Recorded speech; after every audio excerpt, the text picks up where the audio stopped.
Hey guys, this is Mohit Sharma. एक बार फिर से स्वागत है आप सबका हमारे नए लेक्चर में। गाइस, लास्ट वीडियो के अंदर हम लोगों ने जो है वो पेपर नंबर 2 कॉमर्स जो है उसकी हम लोगों ने 1 से लेके 5 यूनिट के एमसीक्यूज जो है वो डिस्कस किए थे। ओके, अब उसके आगे के जो एमसीक्यूज है वो हम आज की इस वीडियो के अंदर डिस्कस करने वाले हैं। तो जो पहला वीडियो था जिसमें मैंने कंप्लीट पेपर 2 कॉमर्स का मैंने एक लेक्चर डाला था, ओके, तो उसको जो है वो लगभग उसके अंदर हमने 5 यूनिट कंप्लीट किया था। यूनिट नंबर आपका फर्स्ट से लेकर के और 5 तक। तो उसके बाद जो यूनिट नंबर आपका 6 से लेके 10 रह गया था, ठीक है। तो ये हम आज की इस वीडियो के अंदर जो है वो स्टार्ट करेंगे। ओके, इसको कंप्लीट कर लेंगे। तो पहले हम शुरुआत करेंगे यूनिट नंबर 7 से, फिर हम जो है वो करेंगे यूनिट नंबर 8, फिर इसके बाद में जो है वो हम करेंगे यूनिट नंबर 10, फिर हम करेंगे 6 और फिर करेंगे अपना आपका क्या बोलते हैं 9। ओके, इस तरीके से मतलब जो अपनी यूनिट बची हुई है उनको हम लोग जो है वो कंप्लीट करेंगे। ओके, तो आज की इस वीडियो के अंदर टोटल मिला के 137 एमसीक्यूज हम जो है वो डिस्कस करेंगे और 137 एमसीक्यूज के अंदर ये जो अपनी यूनिट्स हैं इनको हम लोग जो है वो कंप्लीट करने वाले हैं। ठीक है ना जी। जिन्होंने इसका पहला पार्ट नहीं देखा है, जिसके अंदर हम लोगों ने 1 से लेके 5 यूनिट कंप्लीट करी थी, ओके, तो उसका आप जरूर देख लेना। उसका जो लिंक है वो आपको आई बटन के ऊपर मिल जाएगा, ऊपर ही देख लेना एक बार। ठीक है ना, बाकी आप चैनल पर जाके जो है वहां पे भी आप देख सकते हो। ओके, चलो शुरुआत करते हैं। आज का पहला क्वेश्चन जो आ रहा है वो है क्या, बोलता है द ऑर्डिनरी ट्रेजरी बिल। जो टी बिल्स होते हैं, बेसिकली टी बिल जो है वो कौन इशू करता है? आरबीआई इशू करता है गवर्नमेंट के बिहाफ पे। ठीक है ना, तो जो ऑर्डिनरी टी बिल होते हैं ना वो क्या मार्केटेबल होते हैं and have a secondary market are issue to the public and financial institution. ये बात बिल्कुल क्या है, करेक्ट है। स्टेटमेंट 2 में बोलता है जो एड ऑफ टी बिल है are issued only in the favour of the RBI which is authorised to issue currency notes against them. ये बात भी एकदम बिल्कुल क्या है, करेक्ट है। तो दोनों की दोनों स्टेटमेंट जो है वो क्या है, करेक्ट है। तो बेसिकली आपको पता होना चाहिए पहले तो टी बिल जो है वो टी बिल क्या है, तो टी बिल जो है वो इशू किया जाता है किसके द्वारा? आरबीआई के द्वारा। और कौन इशू करता है? मतलब आरबीआई इशू इसको इशू करेगा। आरबीआई ओनली इशूइंग बॉडी है, लेकिन किसके बिहाफ पे इशू करता है? सेंट्रल गवर्नमेंट के बिहाफ पे। ठीक है ना। तो जो नॉर्मल जो ऑर्डिनरी टी बिल होते हैं वो मार्केटेबल होते हैं, आप उनको जो है वो बेच भी सकते हो मनी मार्केट के अंदर, और उनकी सेकेंडरी मार्केट होती है और issue to the public and the financial institution को। और जो सेकंड स्टेटमेंट 2 है वो हम बोलते हैं एड होक। जब कभी भी जो है वो क्या होता है, आरबीआई ने जो है नई करेंसी नोट जो है वो क्या करने छापने, तो फिर वहां पे जो है वो एडोक टी बिल जो है वो इशू किया जाएगा। तो एडोक टी बिल इशू किया जाएगा ओनली किसके फेवर में? In the favour of the RBI which is authorise. जो आरबीआई ऑथराइज है क्या करने में? इशू करने में करेंसी नोट्स को अगेंस्ट देम। तो इन टी बिल्स के जो एडोक टी बिल है इनके अगेंस्ट है वो करेंसी नोट को इशू किया जाता है। तो आंसर जो बनेगा वो बनेगा फर्स्ट। दोनों की दोनों स्टेटमेंट क्या है, ट्रू है। आ गई है। विच one of the following digital payment system is developed and manage by the NPCI. जो अपना national payment corporation of India है। ठीक है, देखो इंडिया के अंदर जो भी आपका एक तो है रिटेल ई बैंकिंग, ठीक है, और एक आपका है होलसेल ई बैंकिंग। ठीक है, तो अपने इंडिया के अंदर जो रिटेल ई बैंकिंग है ना, इसको संभालने का जो जिम्मा है वो है किसके पास में? NPCI, national payment corporation of India. और जो होलसेल ई बैंकिंग है जिसमें आरटीजीएस और ये सब आ गया, तो होलसेल जो आपकी ट्रांजैक्शंस होती है उनको संभालने का जिम्मा जो है वो किसके पास में? आरबीआई के पास में। तो बोलता है कि इंडिया के अंदर जो है which on the following digital payment system is developed by and manage by the NPCI. तो वो है जी आपका रुपे। तो रुपे कार्ड जो है वो एनपीसीआई ने जो है वो क्या किया था, इशू किया था। आगे बढ़े। Which one of the following instrument is often use. इनमें से कौन सा ऐसा इंस्ट्रूमेंट है जो जनरली यूज होता है क्या करने के लिए? प्रोटेक्शन प्रोवाइड करने के लिए। The value of the foreign currency denominated transaction. वो सारी ट्रांजैक्शन जो फॉरेन करेंसी में डिनोमिनेटेड है, ठीक है ना। मान लो अगर आपको जो है वो मान लो 1 महीने बाद, आफ्टर 1 मंथ, अगर आपको जो है वो मान लीजिए $1 लाख अगर आपने जो है वो क्या करना है, रिसीव करने हैं। अब ये $1 लाख जो आपको 1 महीने के बाद में चाहिए, ध्यान देना, $1 लाख जो आपको 1 महीने के बाद में मिल रहे हैं। अब इसको, अब आपको ये डर लग रहा है, आज तो मान लो डॉलर का जो रेट है वो है मान लो 100 रुपए, कल को अगर डॉलर का रेट जो है वो हो गया मान लो 80 रुपए, तो फिर मेरे को तो नुकसान हो जाएगा। क्योंकि अगर आज ये डॉलर मिले तो मैं 100 रुपए के हिसाब से इसका एक्सचेंज करवा लूंगा तो मेरे को जो है वो मिलेगा कितना, 1 करोड़ रुपए। और कल को अगर मान लो डॉलर का रेट जो है वो क्या हो गया, 80 रुपए हो गया, तो अब मेरे को मिलेंगे तो $1 लाख, लेकिन जब मैं इसको कन्वर्ट करवाना चाहूंगा तो मेरे को मिलेंगे $1 लाख इंटू में 80 के हिसाब से। तो इस सिचुएशन को अगर आपने जो है वो क्या करना है, इस सिचुएशन को अगर आपने प्रोटेक्ट करना है तो उसके लिए हम लोग जो है वो क्या करते हैं, हेजिंग टेक्निक लेते हैं। और जनरली जो मोस्ट कॉमन जो हेजिंग टेक्निक जनरली लोग यूज करते हैं वो क्या है,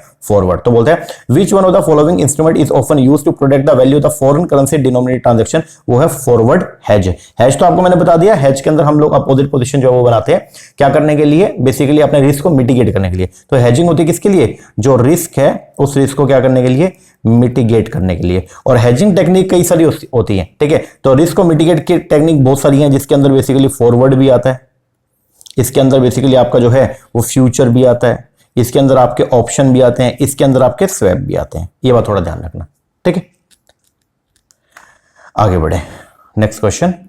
अगला क्वेश्चन है, आपको बॉन्ड के रेट दे रखे हैं एंड रिस्क दे रखा है और डिस्क्रिप्शन है, आपको मैचिंग करना है। कूपन रेट क्या होता है? देखो, जो भी सिक्योरिटी आप इशू करते हो ना, ठीक है, मान लो आपने जो है वो 12% डिवेंचर जो है वो क्या करे, इशू करे, तो ये जो 12% है, this is known as the coupon rate. तो एनुअली जो आपको जो भी सिक्योरिटी है उसके ऊपर जो आपको रिटर्न मिलती है, debt is known as the coupon rate. तो coupon rate is the annual coupon divided by the face value of the bond, इसको बोलते हैं coupon rate. Yield to maturity का मतलब जो है वो क्या होता है, ये इंटरेस्ट रेट, मतलब आपको जो है वो अगर आपकी जो सिक्योरिटी है उसको मार्केट रेट के ऊपर लेकर आना है तो उसके लिए कितना पैसा हम कमाए कम से कम, तो उसको बोलते हैं yield to maturity. Interest rate risk क्या होता है, it generate and originate from the fluctuating interest rate. तो अगर मान लो इंटरेस्ट रेट लगातार क्या हो रहा है, फ्लक्चुएट हो रहा है, तो उसकी वजह से जो रिस्क राइज होता है उसको बोलते हैं इंटरेस्ट रेट रिस्क। और जो करंट यील्ड होती है, ये क्या होती है, हर साल अपने को सिक्योरिटी से जो भी कमाई होती है उसको बोलते हैं करंट यील्ड। तो it is obtained by dividing annual coupon by the bond price. आगे बोलते हैं, which one of the following committee has suggested the establishment of the NBFC regulatory framework. तो इंडिया के अंदर एनबीएफसी को रेगुलेट करने के लिए, इंडिया में बहुत सारी एनबीएफसी है, ओके, तो उनको रेगुलेट करने के लिए कौन सी कमेटी, एक कमेटी थी, उसने सजेशन दिया कि एनबीएफसी को अपने को क्या करना चाहिए, रेगुलेट करना चाहिए, ठीक है, तो वो थी आपकी शाह कमेटी, ठीक है जी। आगे, which of the following are the function of RBI. RBI के फंक्शन क्या, आरबीआई हमारा मॉनेटरी अथॉरिटी है, हमारा सेंट्रल बैंक है, तो आरबीआई क्या क्या फंक्शन को परफॉर्म करता है, तो सबसे पहला ये बैंक ऑफ इशू है, बिल्कुल है। बैंकर्स बैंक है, जितने भी अपने यहाँ पे कमर्शियल बैंक उन सबके लिए सेंट्रल बैंक की भूमिका आरबीआई निभाता है, हाँ जी निभाता है। क्या लेंडर ऑफ लास्ट रिसोर्ट है, यस। क्या ये फिजिकल पॉलिसी का रेगुलेटर है, सर ये मॉनेटरी पॉलिसी का रेगुलेटर है, नॉट द फिजिकल पॉलिसी। क्या ये कंट्रोलर ऑफ क्रेडिट है, हाँ जी सर ये क्रेडिट को कंट्रोल करता है। क्या ये कस्टोडियन है फॉरेन करेंसी रिजर्व का, हाँ जी सर बिल्कुल। तो आंसर बनेगा ए, बी, डी एंड ई। आगे, arrange the following SBI sponsored RRB. जो एसबीआई ने स्पॉन्सर्ड करे आरआरबी को, तो वो उसका आपको अरेंज जो है वो अरेंज करना है, ठीक है ना, कैसे कैसे एसबीआई ने जो है वो स्पॉन्सर किए थे आरआरबी को, तो ये आप देख लेना, एक बार सीक्वेंस ये बता रखी है। आज की डेट में अब ये क्वेश्चन बन सकता है कि आज की डेट में टोटल कितने आरआरबी एसबीआई ने स्पॉन्सर किए, तो आप बोलोगे 14, टोटल जो है वो कितने 14 है। आगे, which of the following are the objective of IMPS. जो आपका आईएमपीएस है, आईएमपीएस था इमीडिएट पेमेंट सर्विस सिस्टम जो है आपका, ठीक है ना, तो बोलते हैं उसके क्या क्या ऑब्जेक्टिव हैं। तो सबसे पहला जो है वो क्या, ये अनेबल करता है बैंक क्लाइंट को, मतलब क्लाइंट को अनेबल करता है कि आप मोबाइल इंस्ट्रूमेंट को यूज कर सकते हैं as a channel of accessing their bank account and remit fund. बिल्कुल सही बात है, आईएमपीएस से आपको फैसिलिटी प्रोवाइड कर रहा है कि आईएमपीएस के माध्यम से आप लोग जो है वो क्या कर सकते हो, पैसा एक अकाउंट से दूसरे अकाउंट में ट्रांसफर कर सकते हो, और दूसरा जो है वो आप क्या कर सकते हो, अपने बैंक अकाउंट को असेस कर सकते हो। ये बात एकदम क्या करेक्ट है। दूसरा, to build the foundation of a full range of mobile based banking service. बिल्कुल, आप मोबाइल के ऊपर जो है वो सारी बैंकिंग सर्विस ले सकते हो, yes. To subserve the goal of the RBI. RBI का जो डिजिटल पेमेंट का जो गोल है, तो आप आईएमपीएस अगर यूज कर रहे हैं तो आरबीआई का वो गोल भी पूरा हो रहा है, हाँ जी हो रहा है। To make payment simpler with the mobile number of the beneficiary, बिल्कुल। To restain a nationwide payment system facilitate 1-to-1 transfer. क्या ये आईएमपीएस रोक लगाता है, रीस्टेन का मतलब रोक लगाता है, नहीं, तो ये बात क्या है, गलत है। तो आंसर जो बनेगा वो क्या बनेगा, A, B, C and D only. आगे बढ़े, which one of the following are dispose to promote the financial inclusion. देखो, फाइनेंशियल इंक्लूजन क्या होता है, बैंकिंग सर्विसेज को या फिर फाइनेंशियल सर्विसेज को जो है वो रिमोट एरिया तक लेके जाना, ऐसे एरिया जहां पे पहले फाइनेंशियल सर्विस नहीं थी वहां तक भी फाइनेंशियल सर्विस को पहुंचाना। ये बेसिकली जो है वो इस सिस्टम को बोलते हैं हम लोग क्या, फाइनेंशियल इंक्लूजन। तो बोलते हैं इनमें से कौन सा, मतलब फाइनेंशियल इंक्लूजन क्यों लेके आए थे, ठीक है, तो बोलते हैं फाइनेंशियल इंक्लूजन को लाने के पीछे हमारा जो मेन मोटिव था वो था universal access to the financial services. आगे, which are the RBI notified domestic credit crediting agency. तो वो कौन कौन सी है, वो है जी एक तो आपका एक्टिव और एक है जी आपका कौन सा, क्राइसिल। आगे, which committee has recommended a comprehensive framework to reform the insurance sector. तो वो था मेन कौन सा है, मल्होत्रा कमेटी। ये ध्यान करके जाना। वैसे जब हमने चैप्टर नंबर 10 पढ़ा था बैंकिंग का यूनिट 7 के अंदर, तो वहां पे आपको मैंने बताया था कि मेन जो कमेटी है ना इंश्योरेंस सेक्टर के रिफॉर्म्स के लिए, वो है कौन सी, मल्होत्रा कमेटी। आगे, म्यूचुअल फंड, इंडिया के अंदर जो म्यूचुअल फंड है, ठीक है, तो उनको जो है वो गवर्न करने के लिए सेबी ने कुछ रेगुलेशन जारी किए थे 1996 में, जिसका नाम था mutual fund regulation, mutual fund SEBI mutual fund regulation 1996। तो बोलता है म्यूचुअल फंड जो है इंडिया के अंदर उसको रेगुलेट किया जाता है किसके द्वारा, by SEBI, security and exchange board of India, ठीक है, और वो रेगुलेशन का नाम क्या था, सेबी म्यूचुअल फंड रेगुलेशन 1996। आगे पर्पस बता रहे कमेटी है, आपको जो है वो मैचिंग करना है, ये तो आपको लर्न करना पड़ेगा। ईएफटी के लिए बेसिकली इलेक्ट्रॉनिक फंड ट्रांसफर के लिए जो कमेटी थी उस कमेटी का नाम था Shere committee. Banking group working group for the NBFC के लिए थी आपकी Malegam committee. Suggest alternate method of lending ये थी राशि जिलानी कमेटी। और एक्सपर्ट ग्रुप था फॉरेन एक्सचेंज मार्केट, उसके लिए थी आपकी सुधानी कमेटी। आगे which one the following is a fully owned subsidiary, RBI का fully owned subsidiary chapter number 3 के अंदर पढ़ा था, तो वो कौन सी है, वो है आपका इफ्टास। आगे starting from the earliest sequence the step taken to develop the money market in India, तो इंडिया के अंदर जो है वो हमने क्या क्या स्टेप उठाए इंडियन मनी मार्केट को डेवलप करने के लिए। तो सबसे पहले जो है वो क्या हुआ, इसके हिसाब से अगर हम देखते हैं, सबसे पहले जो है वो कमर्शियल पेपर का इंट्रोडक्शन हुआ 1990 में। इसके बाद में जो है वो क्या किया गया, 1990 में इंट्रोडक्शन के बाद में जो है अगला स्टेप जो है वो उठाया हमने, क्या इंट्रोड्यूस किया, WMA बोले तो ways and means advance link to the bank rate. Then इसके बाद में जो है वो क्या किया गया, LAF लिक्विडिटी एडिशनल फैसिलिटी को जो है क्या किया गया, स्टार्ट किया गया। और LAF के अंदर बेसिकली जो है वो आता है क्या, रेपो प्लस में रिवर्स रेपो रेट। ठीक है, ये बात याद रखना। ठीक है, ये सन 2000 में शुरू किया। देन इसके बाद में इंटरेस्ट रेट स्वैप को इशू जो है वो लॉन्च किया गया 2003 में। और आखिरी में जो है वो क्या इम्प्लीमेंटेशन ऑफ द आरटीजीएस ये कब किया, 2004 में। तो आंसर जो बनेगा वो क्या, 4। आगे which of the following are the characteristic of the euro currency market. Euro currency market कौन सी होती है, यूरो करेंसी मार्केट एक ऐसी मार्केट है, मतलब ये फॉरेन मार्केट है बेसिकली, जहां से आप पैसा जो है वो क्या करते हो, रेज करते हो। तो बोलते हैं इनमें से कौन सा उसका कैरेक्टरिस्टिक है। सबसे पहला, euro currency market does not have the geographical limit, ये बात एकदम सही है कि आप कहीं से पैसा रेज जो है वो रेज कर सकते हो, तो ज्योग्राफिकल लिमिट की बाउंडेशन नहीं है। दूसरा, यूरो करेंसी मार्केट अनरेगुलेटेड होती है, नहीं सर रेगुलेटेड होती है, तो ये आपका गलत हो गया। यूरो करेंसी मार्केट जो है does not have the deposit insurance, ये बात एकदम क्या है, करेक्ट है। जैसे इंडिया के अंदर तो जो भी यहाँ पे जो भी आप पैसा बैंकों में अगर जमा करते हो, ठीक है, तो उसके पीछे डिपॉजिट इंश्योरेंस जो है वो होता है, लेकिन यूरो करेंसी मार्केट के अंदर ऐसा नहीं है। बोलता है there are no restriction the maximum interest payable on the chargeable, नहीं, ये बात जो है वो क्या गलत है। रिस्ट्रिक्शंस होती है, कुछ लिमिटेशन है, उसको आपको एडहेयर करना पड़ता है। Euro currency market does not attack the CRR SLR, ये बात एकदम क्या है, सही है। तो आंसर जो बनेगा वो क्या, ECA। आगे बढ़े, in the context of banking sector, बोलता है बैंकिंग सेक्टर के कॉन्टेक्स्ट में स्प्रेड को डिफाइन करेंगे as a function of following.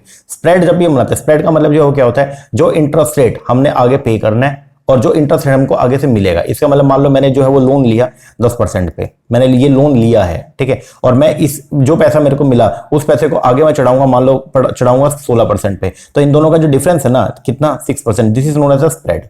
इसको बोलते हैं हम लोग क्या, स्प्रेड। ओके, तो स्प्रेड जब भी हम जो है वो स्प्रेड देखेंगे ना, तो स्प्रेड में दो चीजें जो है वो काम करती हैं। एक तो होता है आपका नेट इंटरेस्ट इनकम, ठीक है, तो ये 6% जो है वो क्या है, नेट इंटरेस्ट इनकम है। और एक यहाँ पे एसेट रेशियो, ठीक है, ये दो चीजें काम करती है। अब पहले तो स्प्रेड किया, तो मैंने यहाँ पे बताया स्प्रेड बेसिकली डिफरेंस है between the rate of interest charge on the loan and the rate of interest paid out of the deposit which is also generally refer to as a net interest income, ठीक है, इसको तो बोलते हैं हम लोग क्या, स्प्रेड। और एसेट रेशियो का मतलब जो है वो क्या होता है, asset ratio basically bank manage करता है proportion their total asset that are interest earning as they impact the spread, ठीक है ना। तो टोटल एसेट जो है जिसका इंपैक्ट पड़ेगा हमारे किसके ऊपर, इंटरेस्ट अर्निंग पे, तो उसको बोलते हैं एसेट रेशियो। हमको देखना पड़ता है कि कितनी एसेट हम कहां पे मेंटेन करें ताकि हमारा जो नेट इंटरेस्ट इनकम है वो क्या हो, इंक्रीज हो। तो जब कभी भी आप स्प्रेड की बात करते हो बैंकिंग सेक्टर में, तो वहां पे दो चीजें अपने को चेक करना होता है। एक तो नेट इंटरेस्ट इनकम कितनी है, नेट का मतलब क्या, जो इंटरेस्ट आगे पे करना है और जो अपने को मिल रहा है, तो जो मिल रहा है ना उसमें से जो पे करना उसको अगर तो माइनस कर दो तो वो बनेगा नेट इंटरेस्ट इनकम। और दूसरा अपने को चेक करना पड़ता है एसेट रेशियो,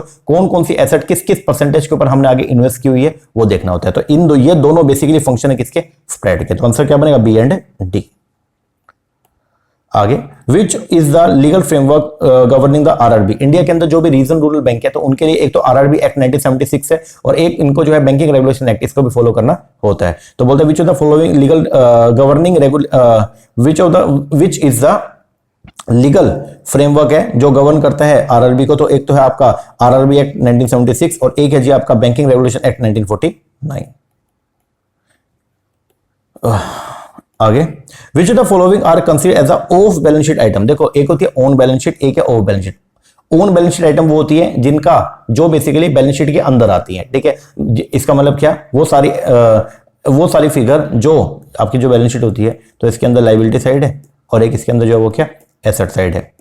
ऐसा होता है ना जी। तो वो सारी फिगर जो लायबिलिटी साइड की जो आइटम है इसके अंदर आती है, या एसेट साइड के आइटम के अंदर आती है, उसको तो बोलते हैं ऑन बैलेंस शीट। और जो बेसिकली जो है वो फुटनोट के अंदर आती है, जिसका इन टोटलिंग के अंदर कोई भी पार्ट नहीं होता, उसको बोलते हैं हम लोग क्या, ऑफ बैलेंस शीट आइटम। जो भी ऑफ बैलेंस शीट आइटम्स होती है ना, तो उसके अंदर बेसिकली क्या आएगा, जैसे कंटीजेंट एसेट या कंटीजेंट लायबिलिटी, इनको हम शो करते हैं किसके अंदर, ऑफ बैलेंस शीट में। तो बोलता है इनमें से कौन सी ऑफ बैलेंस शीट आइटम है। सबसे पहला lending money to the depositor, अगर आपने डिपोजिटर को जो है वो क्या किया, पैसा उधार दिया, ये तो ऑन बैलेंस शीट है, एसेट है आपकी। Borrowing from the RBI, on balance sheet है, आपकी लायबिलिटी है। परचेज फ्यूचर कॉन्ट्रैक्ट, अगर आपने कोई फ्यूचर कॉन्ट्रैक्ट को परचेज कर लिया तो ये एक डेरिवेटिव है, ठीक है, तो ये बेसिकली क्या, ऑफ बैलेंस शीट आइटम है। दूसरा इशूइंग एलसी, अगर आपने लेटर ऑफ क्रेडिट इशू कर दिया तो ये भी आपका ऑफ बैलेंस शीट है। क्यों, कल को अगर जो पर्सन जिसके बिहाफ पे आपने एलसी इशू किया, अगर वो पैसा नहीं देगा तो ही आपकी लायबिलिटी क्रिएट होगी, तो वहां पे भी कंटीजेंसी है। And engage in the swap contract, swap contract जो है ये भी क्या है, basically of balance sheet item है, क्योंकि यहां पे भी आपकी जो है वो क्या, कंटीजेंसी है। तो आंसर जो बनेगा वो क्या, ईडी एंड सी। आगे, what are the positive attribute of the mobile banking, जब मोबाइल बैंकिंग स्टार्ट हुआ तो उसके पॉजिटिव आउटकम जो है वो क्या क्या निकल के है। सबसे पहला नेगेटिव एक्सपीरियंस यूरोपियन कंट्री, नहीं बल्कि पॉजिटिव इंपैक्ट है। दूसरा वायरलेस एप्लीकेशन प्रोटोकॉल को हम फॉलो करते हैं, यस। एडवांस पेनिट्रेशन हुआ मोबाइल नेटवर्क का, ये भी बिल्कुल सही बात है। लेस सिक्योरिटी, नहीं वो सिक्योर भी है, पासवर्ड पूसवर्ड लगा के एनक्रिप्शन लगा के आप इसको सिक्योर करते हैं। And faster data processing speed, yes. Answer क्या बनेगा, बी, सी एंड ए। आगे, category F which company are classify by the SEBI, तो बोल रहा है कैटेगरी एफ के अंदर जो है वो सेबी ने किस कंपनी को क्लासिफाई किया, तो वो सारी existing listing company that are making a public issue, उनको कैटेगरी एफ के अंदर हम क्या करते हैं, क्लासिफाई करते हैं।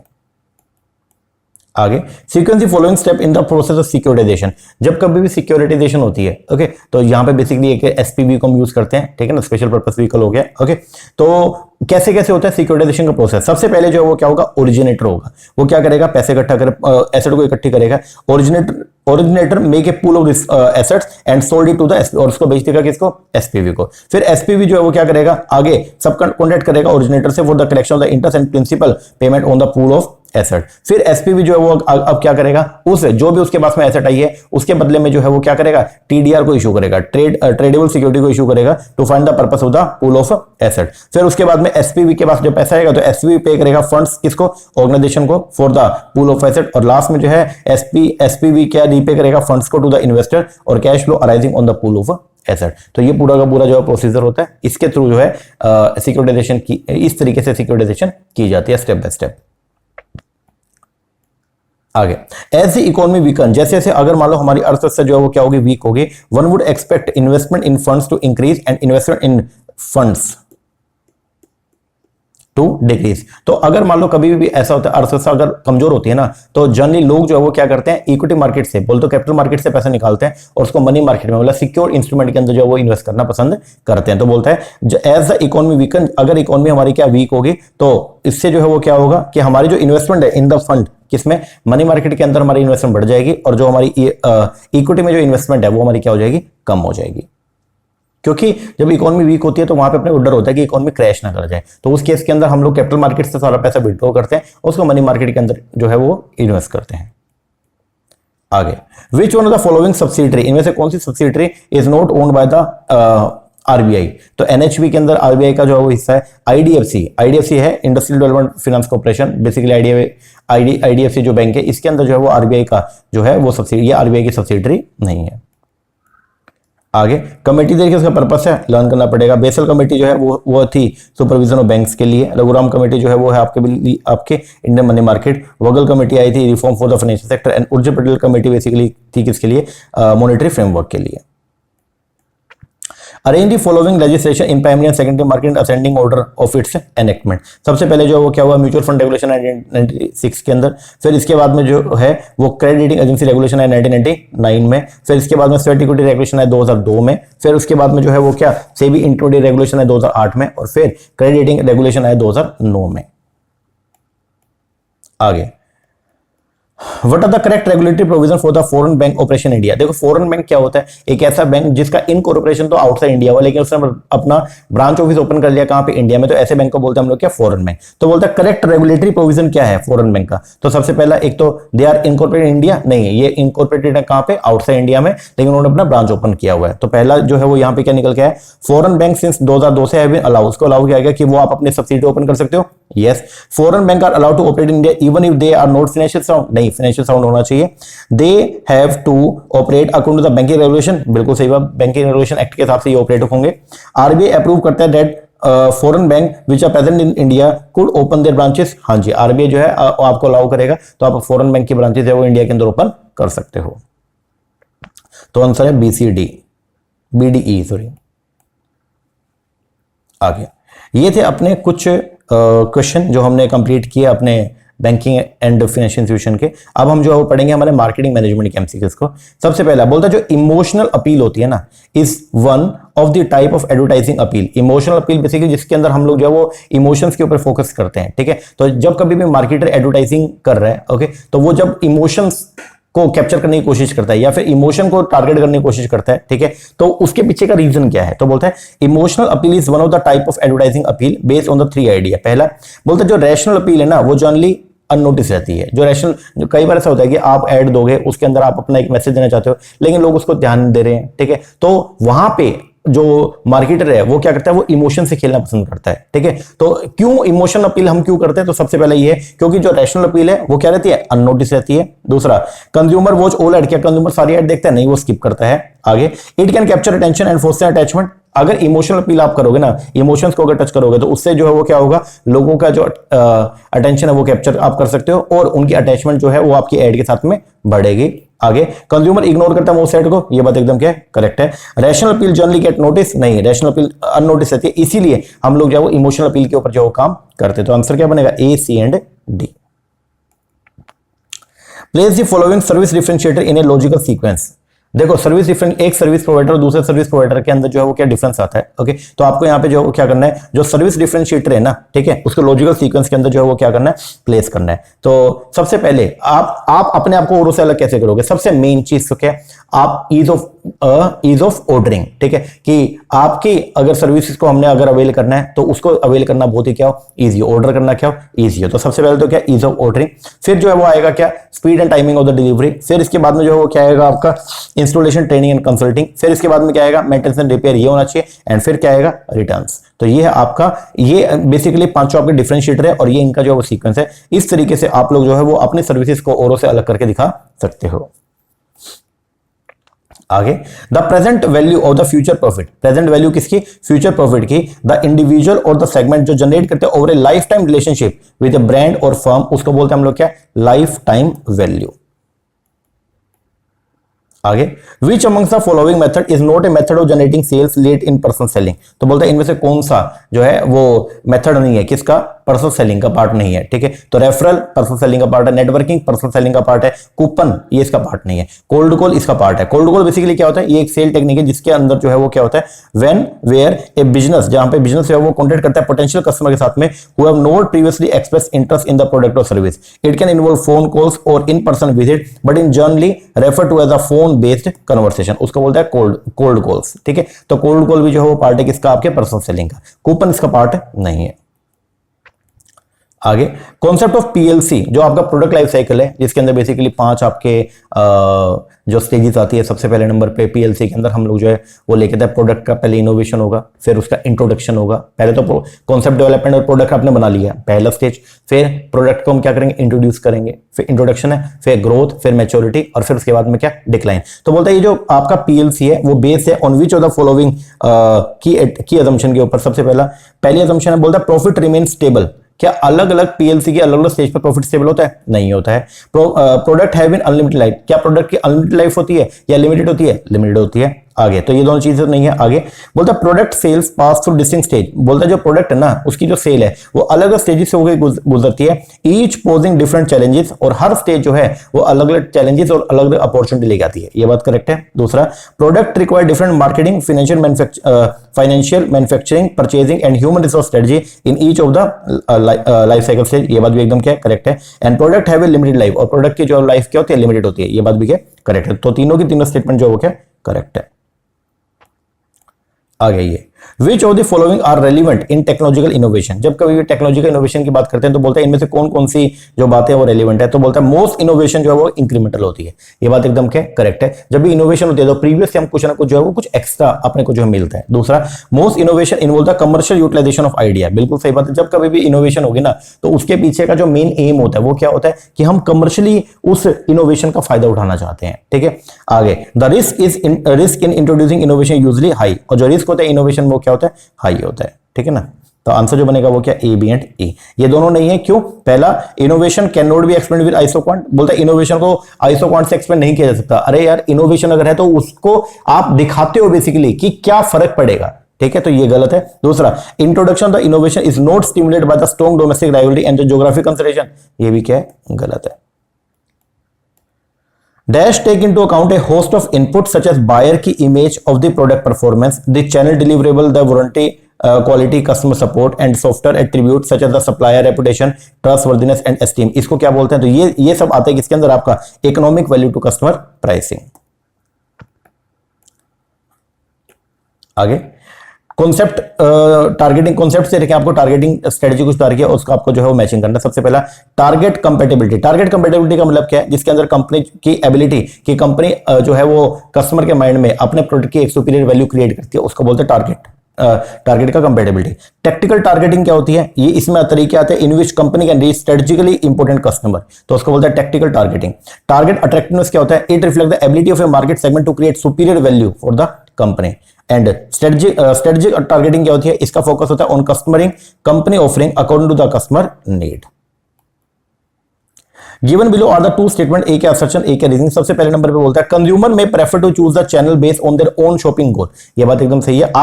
आप एक बात बताओ, जो भी अलग अलग चैनल्स हैं, ठीक है, आप ऑनलाइन भी सामान को परचेज कर सकते हो, ऑफलाइन भी कर सकते हो। ठीक है, छोटी दुकान से ले सकते हो, बड़ी दुकान से। तो आप कहां से लेना पसंद करोगे? वो रिटेलर बताएगा आपको, ठीक है, या मार्केटर बताएगा, या आप अपने हिसाब से सिलेक्शन करते हो? सर अपने हिसाब से। तो बोलते हैं कंज्यूमर में prefer to choose the channel based on their own shopping goal as well as product assortment convenience. ये बात एकदम क्या करेक्ट है। रीजंस के पीछे बताया क्योंकि कुछ कंज्यूमर जो है वो विलिंग होते हैं to trade up to the retailer offering higher end goods, and कुछ जो कंज्यूमर है वो इंटरेस्टेड होते हैं किसमें, trade down to discount retailer for the private level. ये बात एकदम क्या करेक्ट है, और ये करेक्टली इसको एक्सप्लेन भी कर रहा है। ऐसा क्यों है? देखो, बोलता है कंज्यूमर प्रेफर करेगा चैनल को सिलेक्ट करना ऑन अपने खुद के गोल के बेस पर, क्योंकि कुछ का गोल क्या होता है, कुछ लोगों का जो गोल होता है वो ये चाहते हैं कि हमें डिस्काउंट नहीं चाहिए, लेकिन हमको बढ़िया बढ़िया क्या वैरायटीज चाहिए। और कुछ लोग ये बोलते हैं कि हमें वैरायटी से मतलब नहीं, हमको डिस्काउंट चाहिए। इसीलिए हर पर्सन जो है वो अपने गोल के हिसाब से जो है वो क्या करता है, सिलेक्शन करता है किसका, चैनल्स का। तो दोनों बातें सही है, और रीजनिंग करेक्टली असर्शन को एक्सप्लेन भी कर रहा है। कंपनी यूज करती है when they lack financial resources to carry out direct marketing. अगर मान लो कंपनी के पास में डायरेक्ट मार्केटिंग करने के लिए जो है, मतलब बिना किसी इंटरमीडिएट की हेल्प के डायरेक्टली कस्टमर तक पहुंचने के लिए, उसको बोलते हैं डायरेक्ट मार्केटिंग। और अगर डायरेक्ट मार्केटिंग के लिए अपने पास पैसे नहीं है तो हम जो वो क्या करेंगे, तो वहां पे हम जो है वो क्या इंटरमीडिएट की हेल्प लेते हैं। Dash is a marketing term for any design to prompt and immediate response और एनकरेजिंग एन इमीडिएट सेल। तो ये होता है आपका क्या, call to action. In which of the following segmentation criteria the predictability of the consumer choice behavior is the highest? किसके अंदर, किस segmentation criteria के अंदर जो predictability है ना consumer choice behavior की, वो सबसे highest कहां होगी? तो वो है आपका जब आप segmentation करते हो on the base of behavior के बेस पर, तो वहां पे prediction आपकी सबसे accurate निकल के आएगी। The practice of setting a price target by the firm and then developing a product that would allow the firm to maximize total profit at the price is called, उसको बोलते हैं हम लोग क्या, price lining। Arrange the following service gap as per the SERVQUAL approach in the logical sequence. तो आपको Excel notes के अंदर मैंने ये करवाया था कि जो गैप आते हैं बेसिकली अलग अलग तरह के गैप है। सबसे पहले नंबर पे जो है हम एड्रेस करते हैं किसको, the gap between the customer expectation and the management perception. फिर हम एड्रेस करते हैं the gap between the management perception and the service quality. फिर हम जो है एड्रेस करते हैं the gap between the service quality and the service delivery. फिर हम जो है वो देखते हैं the gap between the service delivery and the excellent communication. और फिर हम देखते हैं the gap between the perceived service and the expected service. In the process of perception, which one of the following is not an external factor influencing the selection of a stimuli? तो वो है आपका experience. Which one the advertising planning strategy is suitable for the car and appliances के लिए, वो है आपका information strategy, जिसके अंदर हम प्रोडक्ट के इन्फॉर्मेशन दे के जो है मार्केटर बेसिकली क्या करेगा, अपने प्रोडक्ट को औरों से जो है डिफरेंशिएट करके और उसकी मार्केटिंग करने का प्रयास करेगा। Which of the following are the tool for the consumer promotion, तो कंज्यूमर को अगर आपने प्रमोट करना तो उसके लिए टूल जो है वो क्या, रिफंड, कूपन, इवेंट स्पॉन्सरशिप, ये सब जो है ये आपके टूल है किसके लिए, कंज्यूमर को, कंज्यूमर प्रमोशन के। दो स्टेटमेंट देखिए, स्टेटमेंट 1 में बोलता था ओनली पर्पस जो है ना लॉजिस्टिक मैनेजमेंट का वो है to coordinate activity of moving product from factory to the customer.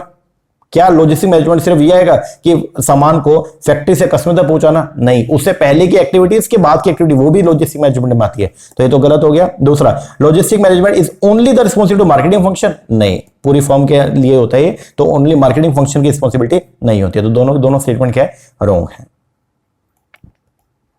All attacking strategy which involve introducing new product or technology that rewrite the rules of competition in the market and avoid the direct conflict with a rival, उसको बोलते हैं हम लोग क्या, bypass, कि हम side से होकर गुजर जाएंगे, ठीक है ना, तो उसको बोलते हैं bypass strategy.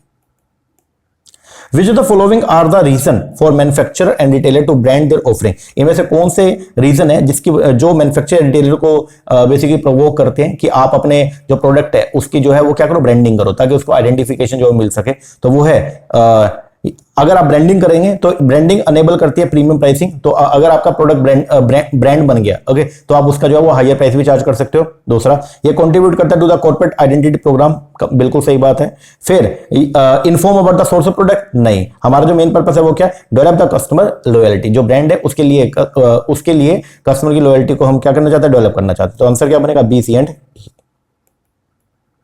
The sales step in which salesperson learn as much as possible about a prospective customer before making a sales call, उसको बोलते हैं हम लोग क्या, प्री अप्रोच। तो जाने से कस्टमर को अप्रोच करने से पहले हम लोग जो एक्टिविटी करते हैं उसको बोलते हैं हम लोग क्या, pre approach. Which of the following are necessary characteristic of modern selling है, तो मॉडर्न सेलिंग में बेसिकली क्या, हम डेटाबेस एंड नॉलेज मैनेजमेंट करते हैं, यस। ब्रांड एक्सटेंशन, क्या ये मॉडर्न सेलिंग का पार्ट है, मार्केटिंग का पार्ट है, गलत है। फिर बोलता है कस्टमर रिलेशनशिप मैनेजमेंट, ये इसका पार्ट है, हाँ जी। सेगमेंटिंग टारगेट पोजीशन, ये नहीं। Satisfy the need and adding value, हाँ जी, ये। तो तीनों के तीनों जो है वो पार्ट है, ए, सी एंड ई, ये तीनों जो है वो कैरेक्टरिस्टिक है किसका, मॉडर्न सेलिंग का। The following are the hallmark, बोलो तो फंडामेंटल है of an effective marketing mix. एक अच्छा मार्केटिंग मिक्स जो होगा ना, मतलब जो प्रोडक्ट, प्राइस, प्रमोशन, प्लेस, इसके अंदर जो अच्छा मार्केटिंग मिक्स है, ठीक है, उसके अंदर क्या क्या मेन एलिमेंट होने चाहिए, तो सबसे पहला बोलता marketing mix match customer need, जो भी आप मार्केटिंग मिक्स करोगे ना तो वो कस्टमर की नीड से मैच होता हो, बिल्कुल सही बात है। Marketing mix ensure the high probability, नहीं। The marketing mix contain a competitive advantage, marketing mix इस तरीके से आप बनाएंगे जिसमें आपको कॉम्पिटिशन में एडवांटेज मिलेगा, yes. The marketing mix is well blended and match corporate resources, बिल्कुल सही बात है कि जब भी आप मार्केटिंग मिक्स बनाओगे ना तो उसमें आपके पास जो रिसोर्सेज है ना वो से मैच करता हुआ होना चाहिए। And marketing mix added to ethical principle, no. Answer क्या बनेगा, A, C and D. Post purchase consumer invariably experience cognitive dissonance which is refer to, अगर मान लो कभी ऐसा हुआ कंज्यूमर ने आपके सामान को परचेज कर लिया लेकिन परचेज करने के बाद वो क्या हो, डिसोनेंस हो गया, तो इसका मतलब क्या होता है, इसका मतलब है the feeling of uncertainty about making the right decision, तो कंज्यूमर को ये लगता है कि यार मैंने सही डिसीजन नहीं लिया। Some bottles of soft drink were supplied by X to Y, कुछ बोटल्स की सॉफ्ट ड्रिंक की तो उसको X ने सप्लाई किया Y को, Y इंजर्ड हो गया due to bursting of one of the बोतल, एक बोतल जो है वो फट गई, ओके, और उसकी वजह से Y जो क्या हो गया, इंजर्ड हो गया, तो Y जो है अब क्लेम कर रहा है डैमेजेस X से, क्यों, ड्यू टू, तो वो है due to condition as to marketability, कि जो भी सामान बेचा जा रहा है वो सामान बेचने योग्य होना चाहिए, तो ये X की रिस्पॉन्सिबिलिटी थी कि वो चेक करे कि ऐसा जो है वो कोई भी हादसा ना हो, ओके। तो अब Y जो है वो X के ऊपर केस कर सकता है कंपनसेशन के लिए, किस बेस पर, on the ground of the condition as to marketability. One of the assumption जो है बीसीजी मैट्रिक्स का वो क्या है, वो ये है कि मार्केट शेयर जो है उस has a positive effect on the cash flow as profit are related to the market share, क्योंकि प्रॉफिट जो जुड़ा होता है किससे, मार्केट शेयर, जितना बड़ा आपका मार्केट शेयर होगा उतना प्रॉफिटेबिलिटी क्या होगी, हायर होगी। The model for budget or no frill airlines was first developed over US में by Southeast Airline in 1970. The premise of this budget airline was to get passenger to their destination for less with an adequate level of service, कि हम जो सस्ते में और बढ़िया service उसको क्या करेंगे, प्रोवाइड करेंगे। This highly successful model has since been copy by the airlines all over the world, और सभी जो अलग एयरलाइंस कंपनी थी उन्होंने भी इसको कॉपी किया। द कॉम्पिटिटिव एडवांटेज जो है ना बजट एयरलाइंस की अराइज हुई किस वजह से, क्योंकि उनका जो मेंटेनिंग कॉस्ट था वो क्या था, बहुत ही सस्ता था, जिसकी वजह से जो है रेवेन्यू क्या हो गए, इंक्रीज हो गए। आगे, the coexistence and cooperation between the formal and the informal financial sector is commonly refer to. तो ये जो कोऑपरेशन होता है, को एग्जिस्टेंस होता है ना, कि दोनों सेक्टर, फॉर्मल और इनफॉर्मल सेक्टर दोनों मिलकर के अगर काम करें तो इसको बोलते हैं financial dualism.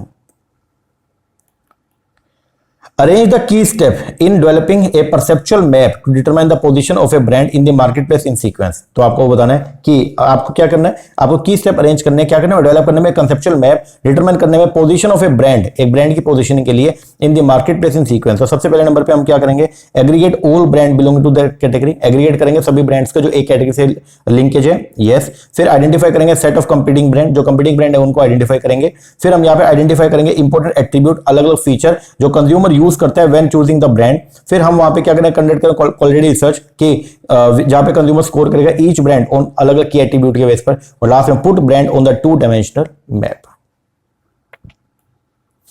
Stage of buyer seller relationship है और इसके कैरेक्टरिस्टिक आपको मैचिंग करना। सबसे पहला प्री रिलेशनशिप स्टेज जो है वो कौन सी होती है, कि यहां पे customer concern about the risk of change and its distance between the validity and the potential supplier. Early stage क्या होती है, जहां पे political supplier attempting to reduce risk of change and to shift risk. Development stage में क्या होगा, reduction uncertainty distance. And long term stage के अंदर बेसिकली हम यहाँ क्या करेंगे, म्यूचुअल डिपेंडेंस है वो शेयर करेंगे बिटवीन दोनों लोग, जो आपस में क्या करेंगे, म्यूचुअल जो डिपेंडेंस है उसको डिस्कस करेंगे and high level of commitment होगा। In which of the following service product price sensitivity जो है कस्टमर की सबसे लो होती है, वो होता है बेसिकली मेडिकल सर्विसेज में। वहां पे आप जो प्राइस को लेकर के ज्यादा, क्योंकि वहां पे ये होता है यार बस बंदा सही हो जाए, प्राइस ज्यादा लग जाए कम हो जाए कोई दिक्कत नहीं है। तो मेडिकल सर्विसेज में जो है हम क्या होते हैं, प्राइस सेंसिटिविटी बहुत ही लो होती है। अब आता है अपना नया यूनिट जिसका नाम है इनकम टैक्स। आओ इसको पढ़ते हैं।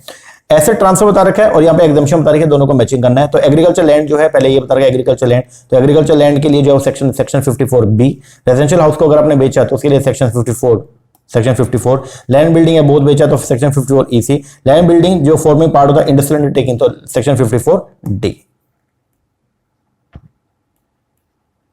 एक चैरिटेबल ट्रस्ट है, ठीक है, ध्यान देना, वो रजिस्टर्ड है under the GST in India in new Delhi.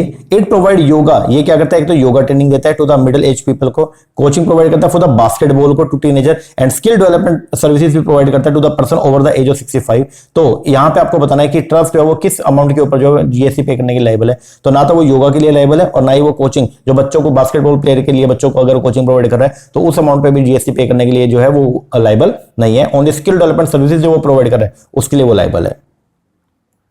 Yoga ये एग्जेम्प्ट है। As per the subsection of the 8A of the section 139 of the Income Tax Act, a person may furnish an updated return of his income for the previous year relevant to the assessment year within कितने महीनों में। देखो वैसे तो हम लोग ये बोलते हैं कि जो भी रिटर्न है आपको ड्यू डेट तक फाइल करनी है, अगर नहीं किया तो आप जो है वो लेट रिटर्न फाइल कर सकते हो। कब तक लेट रिटर्न आप जो है वो फाइल कर सकते हो, 31 दिसंबर तक, ठीक है ना, मतलब असेसमेंट ईयर के 31 दिसंबर तक कर सकते हो। ओके, अब क्वेश्चन जो है वो ये निकल के आता है कि अगर कभी आपने जो है वो क्या करना, अपडेट करना है, तो कुछ सर्कमस्टेंसेस के अंदर जो है वो अलाउ किया गया कि आप ITR-U आप फाइल कर सकते हो। कब, आपके असेसमेंट ईयर एंड होने के 24 महीने में, बोले तो 2 साल के अंदर जो है ITR-U भी आप फाइल कर सकते हो। तो आंसर क्या है, 24 month. Mister x is holding equity share, mister x के पास ABC कंपनी के इक्विटी शेयर थे जिसके अंदर उसके बाद 26% शेयर थे, तो मतलब उसके पास में जो है वो क्या है, बेसिकली सब्सटेंशियल इंटरेस्ट है। और मिसेस एक्स जो है वो उसके अंदर वर्किंग थी ABC कंपनी में at a salary of the 20,000 per month, ठीक है जी, 20,000 पर मंथ की सैलरी है तो इसका मतलब साल की सैलरी कितना हो गया, 2,40,000 रुपए। अदर इनकम जो थी एक्स की और मिसेस एक्स की वो बता दिया 6 लाख रुपए और कितना 3 लाख रुपए।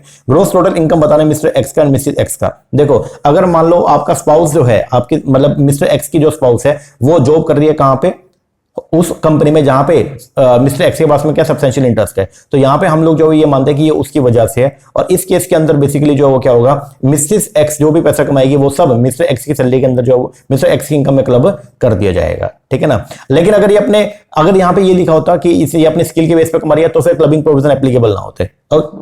ओके, बट कुछ भी नहीं बोला और ये बोल दिया कि मिस्टर एक्स का उस कंपनी में सब्सटेंशियल इंटरेस्ट है, तो हम ये बोलेंगे भाई क्लबिंग प्रोविजन यहां पे एप्लीकेबल होगा। अब इस केस के अंदर जो है वो क्या होगा, अब इस केस के अंदर बेसिकली जो है वो क्या होगा कि हम पहले निकालेंगे भाई मिसेस एक्स की सैलरी इनकम बनती कितनी है। तो देखो उसकी टोटल ग्रोस सैलरी कितनी है, 2,40,000, इसमें से आपको जो है डिडक्शन मिलेगा सेक्शन 16 का, जो सैलरी डिडक्शन है कितने 50,000 रुपए तक की, वो मिल गया। तो इसकी जो इनकम निकल के वो कितनी है 1,90,000। अब ये 1,90,000 जो इनकम है मिसेज एक्स की, इसको क्लब कर दिया जाएगा किसमें, मिस्टर एक्स की इनकम में, ठीक है। तो यहां पे अब अपना निकल गया है कि मिस्टर एक्स की जो अदर इनकम थी वो थी 6 लाख, और इसमें 1,90,000 को जोड़ देंगे तो ये हो जाएगी 7,90,000, और ये हो जाएगी 3 लाख। तो आंसर क्या बनेगा 7,90,000 और 3 lakh.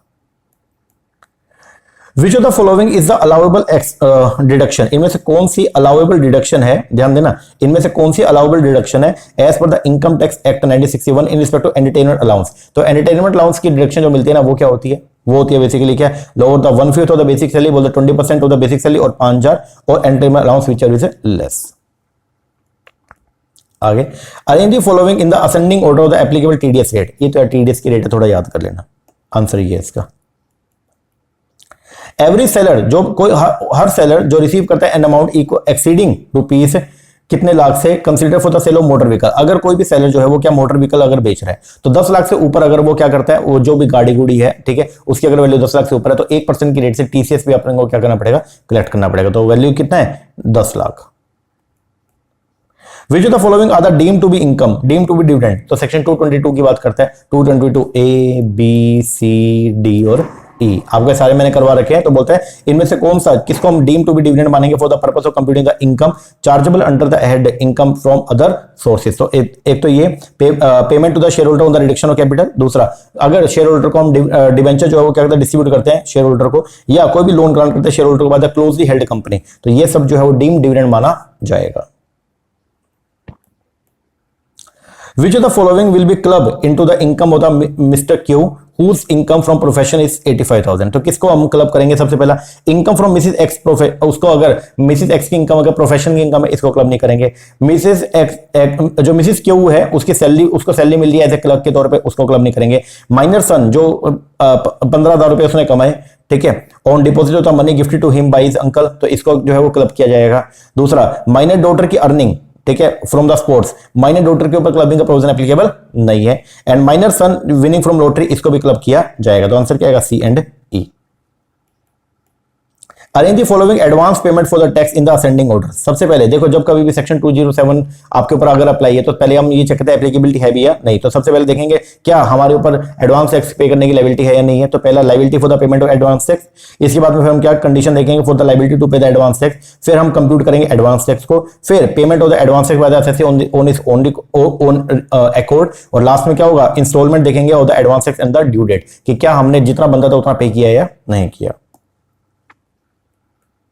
When the income of the minor child is clubbed with the, किस केस के अंदर जो माइनर चाइल्ड की जो इनकम है उसको क्लब किया जाएगा with the income of the mother और father whose how much the deduction. तो अगर मान लो पेरेंट्स की इनकम में बच्चे की इनकम को क्लब करते हैं तो कितनी डिडक्शन मिलती है, या तो वो इनकम या मैक्सिमम कितना 1,500 रुपए।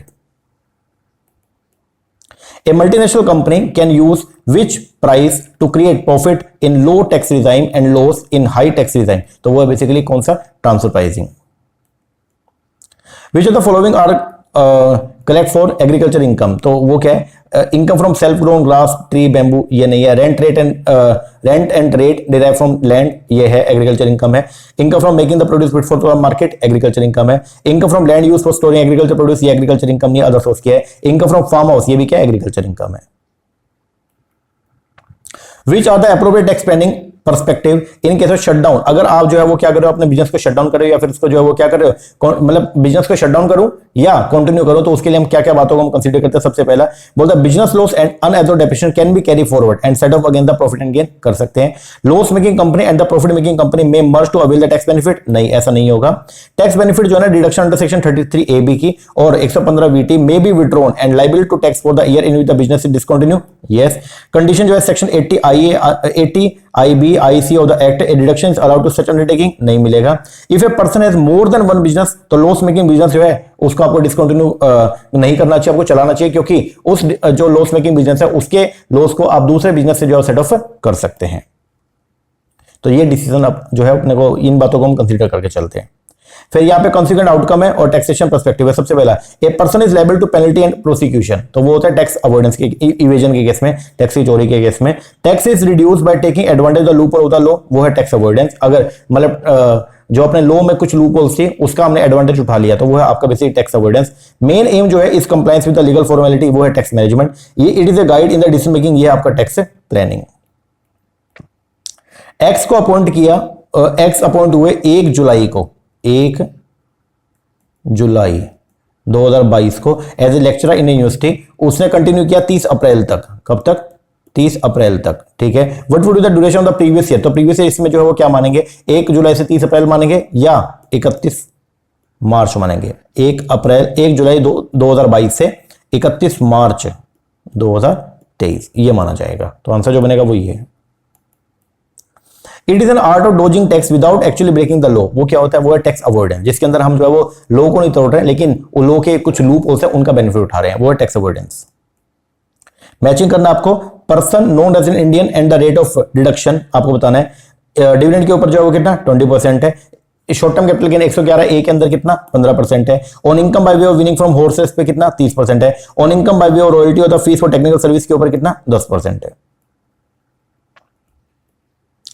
What are the condition in which unilateral relief is granted in case where the section 90 applicable? जहां पे अगर हमारी गवर्नमेंट का दूसरे देश की गवर्नमेंट के साथ DTA double taxation avoidance agreement नहीं है, ठीक है, तो हमारे देश की गवर्नमेंट जो है वो हमको यूनिलेटरल रिलीफ प्रोवाइड कर सकते हैं सेक्शन 91 के अंदर। उसके लिए कुछ कंडीशन है। पहली कंडीशन क्या है? असेसी इंडिया का रेजिडेंट होना चाहिए, yes. Income should accrue outside India, income आपने कहां कमाई हो? इंडिया के बाहर कमाई हो, yes. Assessee should not have paid, नहीं असेसी बल्कि बाहर टैक्स पे करके तभी तो रिलीफ मिलेगा, yes. Income should not accrue outside India, income outside India he accrue होनी चाहिए। अगर इंडियन इनकम है तो उस पर यूनिलेटरल रिलीफ का कोई सवाल पैदा नहीं होता। And the income should be tax both, और इनकम जो है वो दोनों जगह पे टैक्सेबल है, इसीलिए मेरा डबल टैक्सेशन लग जाएगा। तो उसको अवॉइड करने के लिए मेरी गवर्नमेंट मेरे को यूनिलेटरल रिलीफ प्रोवाइड कर सकती है। तो जो कंडीशन था वो क्या? A, B and E. Tax planning involve which of the following feature? Tax planning में क्या क्या फीचर आता है? सबसे पहला, टैक्स प्लानिंग इनहेरेंट राइट है टैक्स पेयर का। क्या टैक्स प्लानिंग इनहेरेंट राइट है क्या? नहीं। It has originate from very excess of the certain exemption, बिल्कुल सही बात है। इसका ओरिजिनेशन कैसे होता है? जब आप कुछ एग्जम्पशन डिडक्शन को क्लेम करते हो। आगे, transaction take the form of colourable device, नहीं कलेबल नहीं होती है बल्कि ये लीगल होती है। दूसरा, ये legal and accepted judiciary, yes. It is based on the principle disclosure, yes. Answer क्या बनेगा? B, D and E. Pin money जो हस्बैंड वाइफ को देते हैं खर्चे के लिए, इट इज यूज फॉर किसके लिए? Women get from husband from certain amount. When no liability for payment tax is advance, देखिए एडवांस पेमेंट की लायबिलिटी कब नहीं है? अगर आपका जो टोटल जो मतलब फ्यूचर में जो आपने टैक्स पे करना है, अगर उसके वो मैक्सिमम 10,000 से क्या कम है तो आपके ऊपर एडवांस टैक्स की लायबिलिटी अराइज नहीं होगी, less than 10,000। A business has been discontinue in the previous year the business loss, अगर एक बिजनेस को आपने डिस्कंटिन्यू कर दिया प्रीवियस ईयर में, तो जो बिजनेस लॉस है उसको आप क्या करोगे? उसको हम कैरी फॉरवर्ड करेंगे और फ्यूचर के अंदर उसको सेट ऑफ करेंगे अदर पीजीबीपी हेड की इनकम से। What are the correct step for procedure of e filing? E filing of the income tax return. तो सबसे पहले हमको जो है वो क्या करना है? हमको पहले पोर्टल पे जाकर रजिस्ट्रेशन करना है। तो register and login on the portal and select the application return.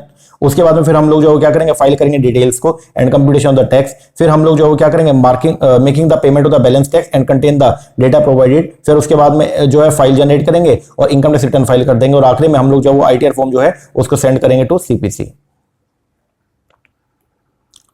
अब आएंगे जी हमारे मैनेजमेंट के क्वेश्चंस को। सबसे पहले नंबर पे आ रहा है, बोल रहा है Honeywell incorporation move from hierarchical management. पहले ये हियरार्किकल मैनेजमेंट स्ट्रक्चर को फॉलो करते थे, अब ये मूव हो गए too much flatter team based structure is a good description of which of the following. तो अब ये स्ट्रक्चर कौन सा है? पहले एक हियरार्की में चलता था लेकिन अब ये ऐसा हो गया, तो इसको बोलते हैं हम लोग क्या? डिसेंट्रलाइजेशन, कि हर बेसिकली डिपार्टमेंट को आपने जो है डिसीजन मेकिंग की पावर उनको ही सौंप दी है। मैचिंग करना है यहां पे आपको मैनेजमेंट के थिंकर दे रखे, उनकी अप्रोच बता के मैचिंग करना है। कर्ट लेविन, ये इन्होंने जो है वो लेविन का था, ये बेसिकली पहले अनफ्रीज फिर मूव फिर रीफ्रीज, ठीक है ना। फिडलर ने दिया था basically position power task structure leader member relation. ये हेनरी फ्यूल का क्या है? अथॉरिटी रिस्पॉन्सिबिलिटी, जो इन्होंने 14 प्रिंसिपल दिए थे, ठीक है। इसमें unity of command, scalar chain, ये सब। और जो मैकलेंड का, डेविड मैकलेंड का है वो है आपका पावर एफिलिएशन अचीवमेंट। तो सेकंड इसका ऑप्शन है। बोलता है channel power is the ability to alter channel member behaviour so that they take action they would not have taken otherwise. तो from from the following channel power list the one which are subjective in nature. तो channel power कौन कौन सी है, 3 तरह की हम यहां पे लेते हैं, एक है लीगल पावर, एक एक्सपर्ट पावर, एक कौन सा, referent power. Which of the following managerial action are followed to reduce the resistance to change? अगर आपको जो है वो क्या करना है, चेंज मतलब आप चेंज लेके आ रहे हो और लोग उसका जो है विरोध कर रहे हैं, तो अगर आप ये चाहते हो कि लोग उसका विरोध ना करें तो आप कैसे करोगे? तो सबसे पहला education and communication strong tool है फॉर रेसिस्टेंस के लिए, ठीक है जी। आप एजुकेशन, लोगों को एजुकेट करो, ठीक है, और उनके साथ बात करोगे तो फिर वो चेंज के लिए मान जाएंगे। दूसरा, उनका पार्टिसिपेशन आप लेके आओ, चेंज के अंदर उनका खुद का पार्टिसिपेशन ले आओगे ना तो उनको समझ में आएगी रियल पिक्चर, फिर वो उसका जो है विरोध नहीं करेंगे। एंड नेगोशिएशन में become vital when resistance come from the powerful source. तो नेगोशिएशन जो है वो इंपॉर्टेंट हो जाती है जब रेसिस्टेंस जो है वो कहां से, पावरफुल सोर्स आ रहा है, तो आपको नेगोशिएशन करना पड़ेगा। तो आंसर जो है वो क्या बनेगा, A, B and C. The sequential stage of the moral development in business organization are characterized by, तो उसमें क्या होता है, pre conventional, conventional and the principle oriented. Effective mentoring require trust and the level of trust reflect the mentor. जो effective mentoring जो है उसके लिए क्या चाहिए, ट्रस्ट चाहिए, और जो लेवल ऑफ ट्रस्ट है वो दिखता है मेंटोर के कॉम्पिटेंसी के अंदर, consistency, communication ability and the control sharing readiness. Arrange the following in a sequence with regard to price leadership sustainability. सबसे पहले नंबर पे क्या होगा, डोमिनेंट फर्म सेट करती है प्राइस को, बिल्कुल सही बात है, कमोडिटी के प्राइस को सेट करेगी जिससे उसका प्रॉफिट मैक्सिमाइज होगा। फिर जो छोटी छोटी फर्म है वो उसी रेट के ऊपर उसको बेचना स्टार्ट करेंगे। Small firm in the industry are allowed to sell all they want to that price। फिर डोमिनेंट फर्म जो है वो then comes into fill the market। फिर उसके बाद में क्या होगा, dominant firm act as a residual supplier of the commodity. And last, small firm जो है इंडस्ट्री की वो बिहेव करेंगे एज ए प्राइस टेकर। जो डोमिनेंट ने सेट कर दिया ना उसी को वो क्या करती हैं, प्राइस को टेक करती हैं। Which one of the following consists of physical working condition, work schedule, incentive and the number of people? ये सब किसमें होता है, जॉब कॉन्टेक्स्ट के अंदर। Which of the following belief and behavior does not characteristic collectivism? वो क्या है, इंडिविजुअल ओपिनियन, वो इसके अंदर नहीं आते, ठीक है ना। इंडिविजुअल ओपिनियन आर इंडिपेंडेंट होता है कलेक्टिव ओपिनियन से। असर्शन देखिए, बोलता है person with self high self esteem, एक पर्सन जिसकी सेल्फ एस्टीम बहुत हाई है, and less susceptible to influence, more confident of achieving goal and more effective in social networking. ठीक है, जो हाई सेल्फ एस्टीम वाला बंदा होता है ना वो जल्दी से जो है लोगों से इन्फ्लुएंस नहीं होता है एंड मोर कॉन्फिडेंट होता है गोल को अचीव करने में। ये बात एकदम करेक्ट है। फिर बोलता है self esteem manifest in several behaviour, person with high self esteem tend to report fewer negative emotion than person with low self esteem. ये बात एकदम क्या करेक्ट है, तभी वो गोल को अचीव करने के पीछे जो है वो लगे रहेगा। ठीक है ना, तो दोनों की दोनों बातें सही है और आर जो करेक्टली एक्सप्लेन कर रहे हैं किसको, असर्शन को। Which of the following are considered while avoiding conflict? सबसे पहला कॉन्फ्लिक्ट, भाई इनमें से किस बात को हम कंसीडर करेंगे जब हम अगर कॉन्फ्लिक्ट को आपने अवॉइड करना है? सबसे पहला conflict based on interpersonal relationship, ये हम कंसीडर करेंगे। Conflict over content in the goal of the work and conflict over how work get done. तो इन चीजों को हम लोग जो है कंसीडर करते हैं जब अपने को कॉन्फ्लिक्ट को क्या करना है, अवॉइड करना है। मैचिंग करना है मोटिव होता है human behaviour in the organisation and characteristic. Achievement जो है वो क्या है, कंसर्न फॉर एक्सीलेंस, तो उसको बोलते हैं अचीवमेंट। कंट्रोल बेसिकली जब हमारा कंसर्न, हमारा फोकस होता है किस पे, ऑर्डर लाइनर्स के ऊपर। एक्सटेंशन में जब हमारा कंसर्न है अदर्स पे। Dependency concern for the self development.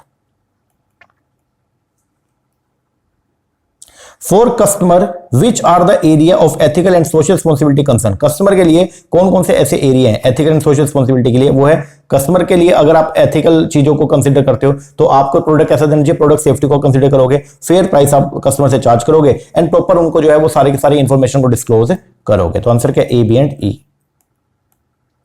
Which of the following are the disadvantage of state salary sales compensation plan? तो अगर आप straight salary compensation plan opt कर रहे हो, मतलब कोई कैसा भी परफॉर्म करे सबको एक जैसी सैलरी मिलेगी, तो उसके डिसएडवांटेज क्या है? पहला, लो मोटिवेशन इंपैक्ट, लोग मोटिवेट नहीं होंगे, मोटिवेशन इंपैक्ट बहुत ही कम हो जाएगा। डिफिकल्ट टू अट्रैक्ट और रिटेन टॉप सेल्स परफॉर्मर, जो टॉप सेलिंग हमारे एजेंट्स हैं वो उनको अट्रैक्ट करना बहुत ही मुश्किल हो जाएगा। क्यों? क्योंकि उनको ये यार कितना अच्छा काम कर लो, मिलना तो उतना ही है। ठीक है, एंड सेल्स रिप्रेजेंटेटिव में focus on product that require less effort to sell. तो आंसर क्या आएगा, फर्स्ट। क्योंकि ये लास्ट में क्या है, जिसके लिए ज्यादा एफर्ट की जरूरत है वो फिर आप नहीं लगाओगे। क्यों? क्योंकि आपको मालूम है कितने एफर्ट लगा लो यार, जब मेरे को तनख्वाह उतनी मिलनी है, तो अब हम क्या करेंगे, ऐसे प्रोडक्ट को बेचेंगे जिसके लिए अपने को लीस्ट जो है वो एफर्ट्स अपने लगे। Which one of the following is the hiring related turnover cost when an employee quit? अगर एक एम्प्लॉय ऑर्गेनाइजेशन को छोड़ जाता है तो सबसे बड़ा जो कॉस्ट ऑर्गेनाइजेशन को पड़ती है वो है उसके ट्रेनिंग की। Which of the following normative ethical theory has net benefit from the decision as consideration in the ethical decision making? वो है आपका कौन सा? यूटिलिटेरिज्म. As suggested by the Collins, arrange the following leadership level in the consequential higher order. अब आपको करना है, तो सबसे पहले क्या है? The leader is a highly capable individual होना चाहिए. दूसरा, the leader is a contributing team member होना चाहिए. आगे, the leader is a competent manager होना चाहिए. फिर लीडर इफेक्टिव लीडर होना चाहिए. And last, the leader is a executive. तो ये कॉलिंस ने सजेस्ट किया था लीडरशिप लेवल को हायर ऑर्डर से. In totalitarianism, called authoritarianism, individual freedom is subordinated to the power of the authority. Individual की freedom को हम subordinate करते हैं किससे? Authority की power से, of the group or state. Which of the following is not a type of totalitarianism? तो वो है आपका conservative. ये इसका पार्ट नहीं है. Which of the following value is not the part of OCTA-PACE framework? OCTA-PACE के अंदर बेसिकली क्या? O से openness, C से collaboration, T से trust, A से authenticity, P से provocation, ए से ऑटोनॉमी, सी से कन्फ्रंटेशन और ई से आता है आपका एक्सपेरिमेंटेशन. तो इनमें से OCTA-PACE के अंदर जो है इनमें से कौन सा इसका पार्ट नहीं है? ओपननेस है, प्रोडक्टिविटी है, ऑटोनॉमी है. तो बेसिकली एक्सटेंशन इसका पार्ट नहीं है.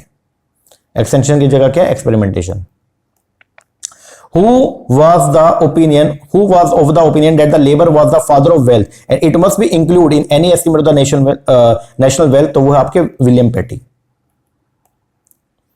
रिटेल स्टोर फॉर्मेट तार है और प्रोडक्ट असॉर्टमेंट है, मैचिंग करना है. डिस्काउंट जो है वो क्या? Broad and shallow. स्पेशलिटी की बात करें तो ये यहाँ पे अगर आप स्पेशल प्रोडक्ट बना रहे हैं तो वहां पे आपका जो प्रोडक्ट असॉर्टमेंट है बहुत ही क्या होगी? नैरो होगी एंड डीप होगी. कैटेगरी किलर के अंदर आपकी जो असॉर्टमेंट है वो बहुत ही क्या होगी? नैरो होगी और वेरी डीप. और सुपरमार्केट के अंदर आपकी जो असॉर्टमेंट है, सुपरमार्केट अगर है तो वो बहुत सारे प्रोडक्ट बनेगी, तो उसकी जो प्रोडक्ट असॉर्टमेंट है वैरायटी बहुत ही क्या होगी? ब्रॉड होगी एंड डीप होगी. Which of the following are the skill and the capability related competency? तो skill and capability competency के अंदर क्या आएगा? एनालिसिस आएगा, इसमें ऑर्गेनाइजेशन आएगा एंड प्रॉब्लम सॉल्विंग. ठीक है, ऑर्गेनाइजेशन का मतलब क्या? It is the sum total of skill, attribute and the learning and organization need to perform its task. Maslow का जो नीड हियरार्की थ्योरी है, ठीक है, Maslow hierarchy of the need depict human need in the form of the hierarchy ascending from the lowest to the highest need. तो correct order क्या? सबसे पहले आपकी जो शारीरिक जो हमारी जरूरतें हैं, ठीक है, रोटी कपड़ा मकान, तो फिजियोलॉजिकल, फिर सेफ्टी, फिर एक्सेप्टेंस, फिर need for the self actualisation.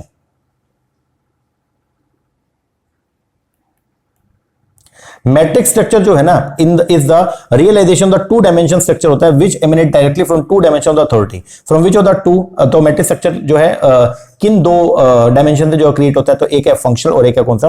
Project. Dash are the moral principles and values that guide behavior within the field of the marketing and cover issues which as product safety, truthfulness. तो ये सब क्या है भाई? Honesty से काम करना है. तो ये है आपके मार्केटिंग के एथिक्स जो हर मार्केटर को जो है वो एडहेयर करने चाहिए. Identify the correct sequence of the leadership development process as operated by the Anderson consulting. तो वो एंडरसन कंसल्टिंग ने जो है वो 5 स्टेप का एक लीडरशिप डेवलपमेंट प्रोसेस उन्होंने जो है वो अडॉप्ट किया था. वो था सबसे पहले असेस करो ऑर्गेनाइजेशन की direction and current strategy, speed at which संसेव द रिजल्ट ही अचीव. फिर उसके बाद में क्या करना है? असेस करें organization culture and required shift and action leader to charge them culture. फिर उसके बाद में हम लोग जो वो क्या करेंगे यहाँ पे? Coach individual executive perform behaviour along with the communication. फिर इसके बाद में जो है वो क्या करना है? Coach executive terms on individual leadership and effective team work. और लास्ट में हमने जो है वो क्या करना है? क्रिएट करेंगे इफेक्टिव कॉम्बिनेशन स्ट्रेटजी फॉर की influence director, share holder, employed etcetera. Learn करना पड़ेगा ये तो है. पब्लिश्ड बाय द यूएनडीपी, जो यूनाइटेड नेशन डेवलपमेंट प्रोग्राम जो था, ठीक है, उसमें HDI ह्यूमन डेवलपमेंट इंडेक्स जो था ना, इस समरी थी based on the human development. It measure the average achievement of the country in 3 basic dimension. 3 basic dimension क्या थी? हेल्थ HDI के अंदर बेसिकली हेल्थ हो गया, एजुकेशन हो गया एंड स्टैंडर्ड ऑफ लिविंग, इसको हम कंसीडर करते थे. जनरल एप्लीकेशन दे रखी है और स्पेसिफिक पर्पस दे रखा है. आपको जो क्या करना है? मैचिंग करना है. तो यहां पे बता रखा है डेवलपमेंट यूजेस, ठीक है, तो इसके अंदर क्या है? Identification of individual needs, strength, performance, feedback. Administrative uses decision के अंदर बेसिकली जो हम लेते हैं क्या? आइडेंटिफाई करते हैं performance, recognition, individual performance, salary, promotion. Organisation maintain objective के अंदर हम जो है वो लेके चलते हैं HR प्लानिंग हो गया, डिटरमाइनिंग ऑर्गेनाइजेशन ट्रेनिंग नीड हो गया. और डॉक्यूमेंटेशन के अंदर basically critics of validity research, helping meet legal requirement etcetera. The utilitarian view जो है एथिक्स का is one of the few perspective on business ethics and it include, उसके अंदर क्या क्या आता है, उसमें आता है basically ethical decision made solely on the base of their outcome and consequence and encourage efficiency and productivity and is consistent with the goal of the profit maximisation. फिर आपका लीगल एस्पेक्ट, सबसे पहला आता है इसमें विच one of the following is invalid for the relationship among the agent, सब agent and the principal. देखो principal जो है वो सामान को बेचने के लिए जो है अपॉइंट करते हैं किसको, एजेंट को, फिर एजेंट अपने नीचे सब एजेंट को भी जो है वो रखते हैं, ठीक है ना। तो यहां पे ये बोल रहा है कि इनमें से कौन सी बात जो है वो क्या इनवैलिड है। तो सबसे पहला सब एजेंट वर्क करता है under the control and direction of the agent, बिल्कुल सही बात है। सब एजेंट रिस्पॉन्सिबल है एजेंट के लिए, बिल्कुल सही बात है। Privity of the contrast exist between the principal and the sub agent, क्या इन दोनों में कोई कंट्रास्ट होता है, क्या इन दोनों में कोई कॉन्ट्रैक्चुअल रिलेशनशिप है, नहीं। तो ये बात है आपका, ये चीज सही नहीं है।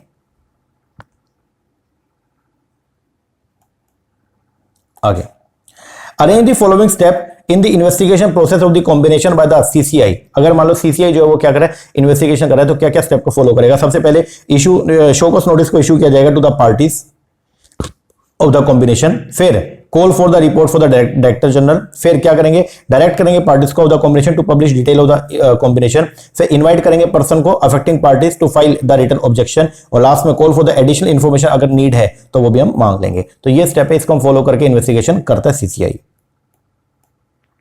Which one of the following is an exception to the doctrine of constructive notice? तो doctrine of constructive notice का जो एक्सेप्शन है वो क्या है, डॉक्ट्राइन ऑफ इंडोर मैनेजमेंट, जिसको बोलते हैं हम लोग क्या, टर्केंट rule. In case of anti-competitive activity by a firm, the CCI can impose a penalty which shall be not more than, तो सीसीआई जो पेनल्टी लगा, अगर कोई भी फर्म जो है वो एंटी कॉम्पिटिटिव एक्टिविटी कर रही है तो सीसीआई उसके ऊपर पेनल्टी लगाएगा जो 10% of the average turnover of the 3 preceding financial year, उससे ज्यादा नहीं होने चाहिए। Arrange the step in the book building process for public issue of the share in India. तो पब्लिक इश्यू अगर करना है, ठीक है, तो उसके लिए जो है वो कंपनी का बुक बिल्डिंग प्रोसेस करती है। तो क्या क्या स्टेप को फॉलो करती है, सबसे पहले appointment of the merchant banker and syndicate member as a underwriter, फिर उसके बाद में क्या होगा, प्रिपेयर एंड फाइल किया जाएगा red herring prospectus with the SEBI. इसके बाद में जो है क्या होगा, book runner and the syndicate member generate करेंगे awareness, create demand and run the order book, फिर डिटरमाइन करेंगे issue price, market clearing price and the market price discovery, और आखिरी में allotment and listing of the share on the stock exchange. Matching करना है यहां पे आपको। Breach of promise to Mary, ये है आपका विंडिक्टिव डैमेज, पार्ट परफॉर्म कर दिया तो है स्यू फॉर द क्वांटम मेरिट, जितना पार्ट परफॉर्म किया उसके बदले में अपने को जो है वो क्या कर सकते हैं, हम केस कर सकते हैं अपने को कंपनसेशन के लिए। एब्सोल्वेशन ट्रैम ऑल ऑब्लिगेशन, तो ये इसके लिए जो है वो आपका suit for injection. And mode of securing the specific performance of the negative terms of the contract, ये है रिसाइंड ऑफ द कॉन्ट्रैक्ट, आप कॉन्ट्रैक्ट को जो रिसाइंड भी तोड़ भी सकते हैं। The trademark can be broadly classified into which of the following category? ये तो यार डिस्क्रिप्टिव, जेनेरिक, इन्वेंटेड, ये सब है। The doctrine of caveat emptor, caveat emptor जो है वो क्या बोलता है, let the buyer be aware, कि बायर को जो जब बायर अगर कोई भी सामान परचेज करे तो बायर को अवेयर रहना चाहिए। तो बोलता है ये अप्लाई होगा in which of the following situation, तो when goods are sold by description, अगर आपने डिस्क्रिप्शन दे दिया तो वहां पे कैविट एम्पटर का रूल एप्लीकेबल नहीं होगा। अगर गुड्स आपने सैंपल के बेस पर मांग लिया तो वहां पे कैविट एम्पटर का रूल अप्लाई नहीं होगा। When goods are sold under the implied condition warranty, तो यहां पे भी कैविट एम्पटर का रूल अप्लाई नहीं होगा। When the buyer does not intimate the purpose, अगर बायर सेलर को सामान को परचेज करने के पीछे का पर्पस नहीं बता रहा और वो सप्लायर की स्किल पे डिपेंड कर रहा है, तो वहां पे अगर गुड्स कल को खराब निकलते हैं तो बायर जो है सप्लायर के ऊपर केस नहीं कर सकता, तो यहां पे कैविट एम्पटर का रूल अप्लाई हो जाएगा। Arrange the following step in the logical sequence in the cost dishonour, एक नेगोशिएट, अगर कोई नेगोशिएबल इंस्ट्रूमेंट आपका डिसऑनर हो गया तो सबसे पहला काम जो वो क्या होगा, सबसे पहले नोटिस आएगा डिसऑनर का, उसके बाद में क्या, नोटिंग चार्जेस, नोटिस आप करवा लोगे, फिर नोटिंग चार्जेस करवा के, नोटिंग करवाने के बाद जो आपके पास निकल के आएगा वो क्या होगा जी, प्रोटेस्ट। इसके बाद में फिर क्या होगा, कंपनसेशन का डिमांड होगा, और आखिरी में जो है पेनल्टी लगेगी। On adding the age of majority, अगर मान लो कोई माइनर जो है वो क्या बन गया, मेजर बन गया, तो माइनर के टाइम पे उसने जो एग्रीमेंट किए थे उनको वो मेजर होने पर रेटिफाई नहीं, can not be ratified by him. A letter of acceptance sufficiently stamped and duly addressed होना चाहिए, is put into course of transmission, there is a valid contract, तो वो वैलिड कॉन्ट्रैक्ट है। एजेंट पर्सनल लायबल होता है third party के लिए in which of the following situation, सबसे पहला अगर एजेंट अनडिस्क्लोज प्रिंसिपल के तौर पे काम कर रहा है, मतलब एजेंट ने बताया नहीं है कि भाई मेरा प्रिंसिपल कौन है, तो भाई थर्ड पार्टी तो नहीं जानती है, वो तो बस एजेंट को जानती है, तो एजेंट वहां पे पर्सनल लायबल होगा। दूसरा, अगर trade usage and the custom make the agent personal liable, या अगर एजेंट वर्क करता है फॉरेन प्रिंसिपल के बदले में ना, तो फिर वहां पे हम जो है फॉरेन प्रिंसिपल को नहीं जानते, फॉरेन वाले बंदे को, आप इंडिया में उसके बिहाफ पे अगर काम करो तो आप उसके लिए पर्सन रिस्पॉन्सिबल माने जाओगे। तो आंसर क्या, A, B and E. A sell mobile, A ने जो है मोबाइल बेचा किसको, बी को, जो बी जो है वो क्या था, एक माइनर था। हु पे फॉर द चेक, और इसने क्या कर दिया, पेमेंट कर दिया ए को चेक से। फिर ए ने इस चेक को जो है वो आगे एंडोर्स कर दिया किसको, सी को, जो उसने चेक को ले लिया गुड फेथ में, ठीक है। अब चेक जो है वो मैच्योरिटी पे क्या हो गया, डिसऑनर हो गया, ठीक है। अब सी जो है वो पैसा किससे मांगेगा, सी ए बी से पैसा नहीं मांग सकता, सी ओनली पैसा मांगेगा किससे, ए से। तो C can enforce the payment of cheque only against A. Section 61 से 64 जो है कंपनी एक्ट के, वो ये बोलते हैं कि alteration proper which include, alteration में क्या क्या कर सकते हो आप, जो अनइश्यूड शेयर्स हैं उनको आप कैंसिल कर सकते हो, आगे इशूड को कैंसिल नहीं कर सकते। इंक्रीज कर सकते हो share capital by issue of the new share, हाँ जी। डिक्रीज क्या शेयर कैपिटल को डिक्रीज कर सकते हो, नहीं। कन्वर्जन कर सकते हो फुली पेड अप शेयर का इनटू द स्टॉक, या फिर वाइस वर्सा, ये। तो आंसर क्या बनेगा, A, C and E. The competition act 2003 revamp the competition act in which of the following perspective. अब जो नया कंपटीशन एक्ट 2003 अमेंडमेंट आई थी ना, तो उसके अंदर कुछ अमेंडमेंट आई है, वो क्या क्या, सबसे पहला CCI need to be intimate if the value of the merger exceed 2000 crore. अगर वैल्यू जो है, अगर दो कंपनी आपस में मर्ज हो रही है और उनकी जो वैल्यूज है वो अगर 2000 करोड़ से एक्सीड कर गई, तो आपको पहले सीसीआई से परमिशन लेना पड़ेगा। दूसरा, ओवरऑल टाइमलेस जो थी ना असेसमेंट ऑफ द कॉम्बिनेशन, वो 210 दिन की थी पहले, उससे कम करके अब कितना कर दिया, 150 दिन, याद कर लेना, 150 दिन कर दिया। आगे एक्सक्लूसिव सेलिंग एग्रीमेंट जो थे ना, उनको रिप्लेस कर दिया एक्सक्लूसिव डीलिंग एग्रीमेंट से। Entities who are not engage in identical or the similar trade shall be part of the anti competitive agreement में आ गई है। And anti competitive conduct like tie up agreement, resale price maintenance and exclusive dealing have been redefine, इनको redefine किया गया। तो answer क्या, पांचों।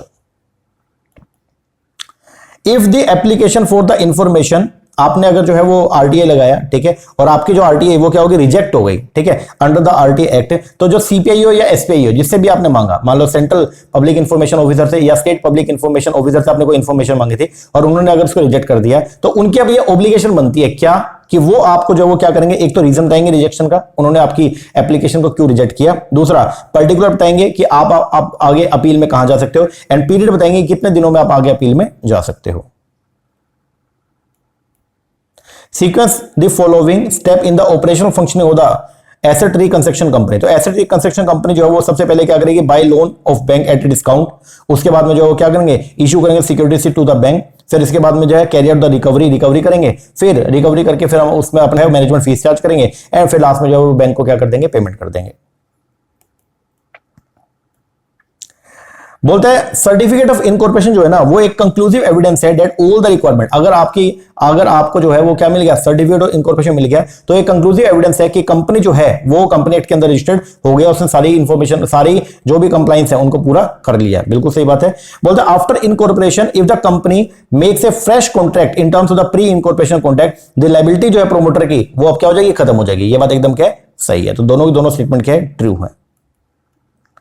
मैचिंग करना है। शेड्यूल 1 जो है वो है बेसिकली आपका कंपनी 2013 का शेड्यूल 1 के अंदर बताया रखा है मेमोरेंडम एसोसिएशन। शेड्यूल 2 में computation depreciation. Schedule 3 basically deal करता है preparation of the financial statement, and schedule 4 है basically code for the independent director. In which of the following case the agreement is void ab initio. अगर मान लो कोई mistake हो गया, mistake is caused by fraud, शुरू से ही अगर fraud या मिस रिप्रेजेंटेशन है तो कॉन्ट्रैक्ट को शुरू से ही वॉइड एब इनिशियो माना जाएगा। Mistake as to the identify the person contacted with, अगर मान लो आप आइडेंटिफाई नहीं कर पाए, जिसके साथ आपने कॉन्ट्रैक्ट किया उसको आइडेंटिफाई नहीं कर पा रहे हो, तो कॉन्ट्रैक्ट वॉइड एब इनिशियो होगा। Mistake as to the nature and the character of the written document, अगर आपने क्या कर दिया कि जो रिटन डॉक्यूमेंट है उसमें ही अगर मिस्टेक हो गया तो भी कॉन्ट्रैक्ट वॉइड एब इनिशियो माना जाएगा। एंड बायलैटरल मिस्टेक, इसको आप सही कर सकते हो, ठीक है, ये वॉइडेबल है, और यूनिलेटरल मिस्टेक है तो ये भी वॉइडेबल है, तो ये वॉइड एब इनिशियो नहीं माने जाएंगे। 4 schedule have been added, LLP act के अंदर 4 शेड्यूल को ऐड किया गया। जो सेकंड शेड्यूल है वो किसकी बात करता है, वो बात करता है कि अगर आप किसी भी जो है वो क्या फर्म को, किसी भी पार्टनरशिप फर्म को अगर एलएलपी में कन्वर्ट करते हो तो उसके लिए आपको जो है शेड्यूल 2 के प्रोविजन को अप्लाई करना पड़ेगा। One or more party to the negotiable instrument is or are discharge from the liability in which of the following way, अगर आप डायरेक्ट डेलिबरेटली जानबूझ के कैंसिल करते हो नेम ऑफ द पार्टी तो दूसरी पार्टी डिस्चार्ज हो जाएगी। बाय टेकिंग क्वालिफाइड एक्सेप्टेंस ले लिया, या अगर आपने अपने डॉक्यूमेंट में मटेरियल अल्टरेशन कर दिया विदाउट उसको इंटीमेट किए तो भी दूसरी पार्टी जो है वो क्या हो जाएगी, डिस्चार्ज हो जाएगी। प्रोमिस एक एग्रीमेंट है, बिल्कुल सही बात है, प्रोमिस एक एग्रीमेंट है। रीजन क्या बोल रहा है, agreement is the sum total of acceptance, ये बात भी एकदम क्या करेक्ट है, दोनों बातें सही है और रीजन करेक्टली असर्शन को एक्सप्लेन भी कर रहा है। Which one of the following is concerned with the endowment policy? Endowment policy क्या होती है कि जब पॉलिसी आपकी एक्सपायर होगी ना तो इंश्योर्ड को जो है वो क्या होगा, they receive the sum of the insurance policy, इसको बोलते हैं एंडोमेंट पॉलिसी।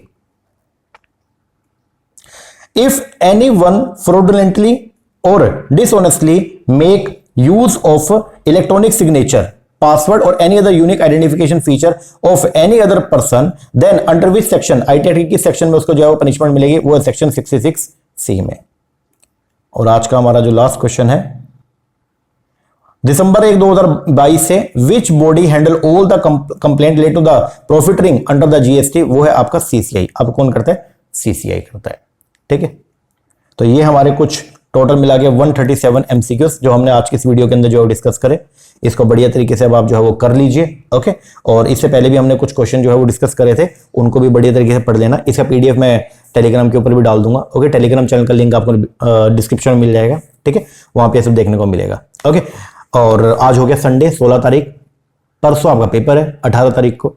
बढ़िया तरीके से पेपर को अटेम्प्ट करना। अब पेपर कैसे अटेम्प्ट करना उसके लिए मैं कल सुबह सुबह एक वीडियो डाल दूंगा, उसको आप देख लेना थोड़ा सा, उससे आपको एक आइडिया हो जाएगा, ठीक है ना। तो अभी एमसीक्यूज आप इस सिचुएशन में आप या तो रिवीजन कर लो या एमसीक्यूज, अब नया मत करना, या तो रिवीजन या एमसीक्यूज, ओके। तो एमसीक्यूज अगर आपको दिक्कत आ रही है तो आप ओनली पढ़ लो, आप वीडियो मत लगाओ, वीडियो में टाइम आपका वेस्ट हो सकता है मान लो, तो आप ओनली क्या करना, पढ़ लो उसको। जो भी मैंने बहुत सारी जो पीडीएफ मैंने शेयर की हुई है एप्लीकेशन के ऊपर भी, तो उन पीडीएफ को सिर्फ रीडिंग कर लो, क्वेश्चंस को जो सॉल्यूशन के साथ में है, ठीक है ना, उससे बहुत हेल्प मिलेगा, ओके। बाकी बढ़िया तरीके से काम करो, अच्छे तरीके से पेपर को अटेम्प्ट करना और सब कुछ बढ़िया होगा, ठीक है। I wish all the very best for your exam. मिलते हैं नेक्स्ट वीडियो में, तब तक के लिए थैंक यू वेरी मच।